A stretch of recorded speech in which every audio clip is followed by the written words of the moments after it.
Elon Musk of Twitter has opened the back-end communication of Twitter to investigative journalist Matt Taibbi to go through big controversial stories and follow the rabbit hole to show where they really went and how we got to where we are today. To start with, Elon Musk and Matt Taibbi decided to start with the Hunter Biden Laptop Suppression story, which was labeled Russian misinformation, had 51 intelligence advisors say that Biden was not behind this and that this was a fake story. And then it turned out to be 100% true and 100% damning. Now, in the future, journalist Matt Taibbi will tackle how the government used private back channels to demand certain groups and people be silenced, shadow banned, or completely banned from the platform, proving our own federal government was heavily involved in suppressing our First Amendment rights. He will also dig into how Twitter was used to manipulate and suppress people and information around the topic of COVID, much of which turned out to be true and helpful, but was blocked from your view. So lots of bombshells will be coming out of Twitter in the next days and weeks, and I'll make sure to cover them with you. Now, here's what we know so far about the Hunter Biden laptop suppression story. Journalist Matt Taibbi is a well-known journalist, and he's known for being an excellent journalist.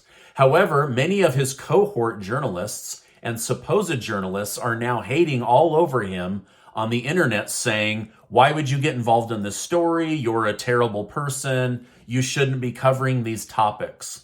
Now, we've learned that Twitter had private, secret back channels between the US government and certain Twitter employees. We've also learned that almost all of these back channels were for Democrat-only communication.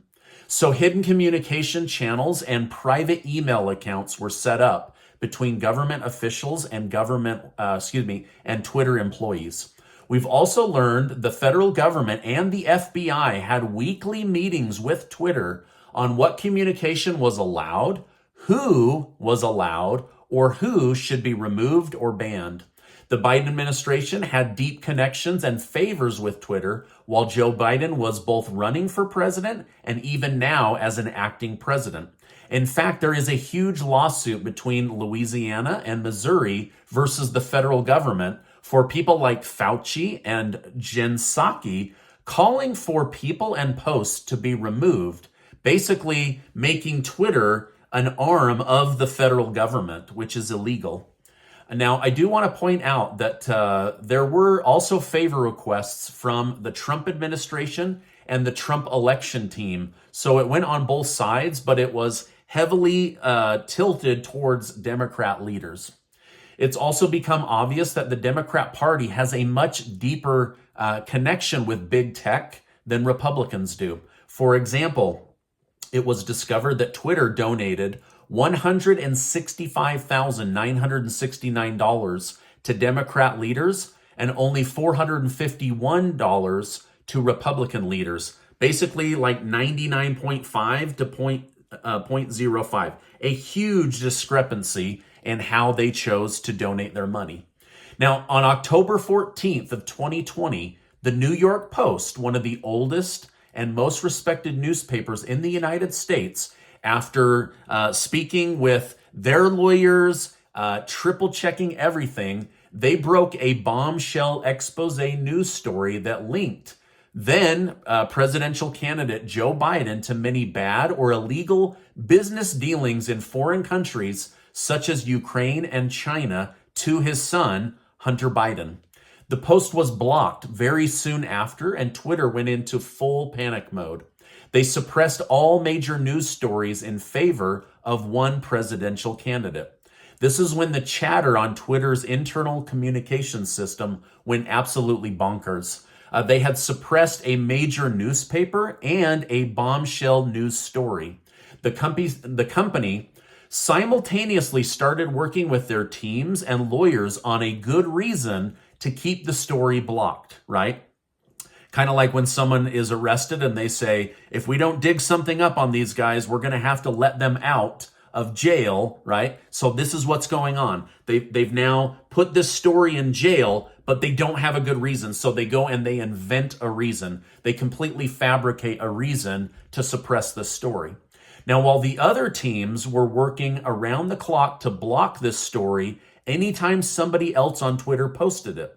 This story was then disabled within chat, meaning if you had a private chat between you and your brother or your sister or a coworker and you tried to send it over, the link wouldn't work, the communication wouldn't go through. They literally blacked this story out on Twitter. The White House was also blocked. The Trump White House was blocked from sharing this story. And then White House Press Secretary Kayleigh McEnany had her Twitter account blocked and temporarily banned for sharing what ended up being a completely true story on her Twitter account. This is when Democrat Representative Ro Khanna of California used his private Twitter email to send a message to Twitter that this seemed to be a violation of the First Amendment, and he was willing to chat with people over at Twitter. But Twitter refused and later said freedom of speech is not absolute. Well, it absolutely is absolute if you're an American in America, right? So I have respect for Representative Ro Khanna, but we also learned that he was the only Democrat out of hundreds and hundreds of Democrat leaders to actually try to keep this story relevant and within the Constitution and our amendment to having freedom of speech. But again, it was completely blocked. Now, this ended up being something that affected the elections, right? Now, I don't know that Trump would have absolutely won because of this, but I'm going to continue to go through this story and help unravel it for you. It's now been revealed that Ro Khanna reached out multiple times and at some point just decided, hey, listen, I'm going to let Twitter handle this. But Twitter was handling this based on a few employees' political opinions. Now, journalist Matt Taibbi, who covered this story back in October of 24th of 2020, said that the cover-up of the Hunter Biden laptop story and the suppression of Americans' freedom of speech was now a bigger story than whatever crap was on that laptop to begin with. And now this story is coming out 2 years later. Now, eventually, Twitter settled on this being a violation of hacked materials that they later knew for a fact was not hacked materials. It was a laptop that Hunter Biden himself had abandoned at a repair shop. But they needed a reason to keep the story locked away as the presidential election was only weeks away. Now, by the time the Twitter team and the Twitter lawyers brought this to then CEO Jack Dorsey's attention, Dorsey felt completely trapped. He knew it was wrong, but had so much pressure internally from lawyers and from government leaders to block and suppress this story that he continued to block and suppress the links and the story and the New York Post for up to 2 weeks.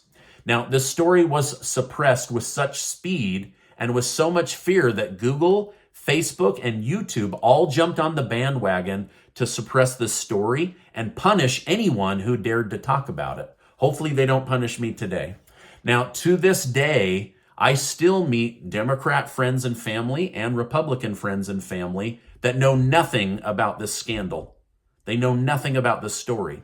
This story was finally verified this last spring by the New York Times, and then other groups confirmed it like cascading dominoes. So we absolutely know it's true. We also know those 51 intelligence people, former CIA heads and all of that, they all lied to corroborate this story.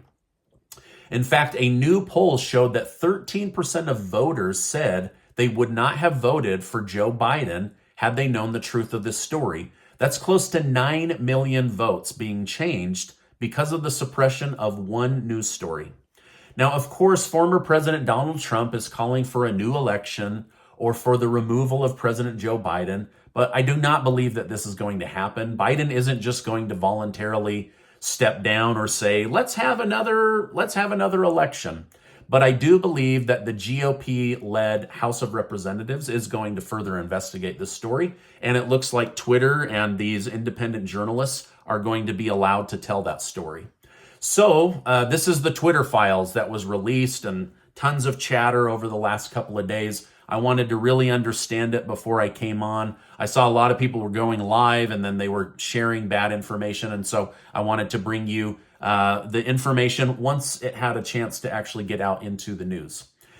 So far, left-leaning news media has given 0 minutes to this story, while right-leaning media has covered it as if this story happened yesterday. Just tons and tons of coverage. But I'd like to know your thoughts on this story, the good, the bad, the ugly. Let me know in the comments section down below.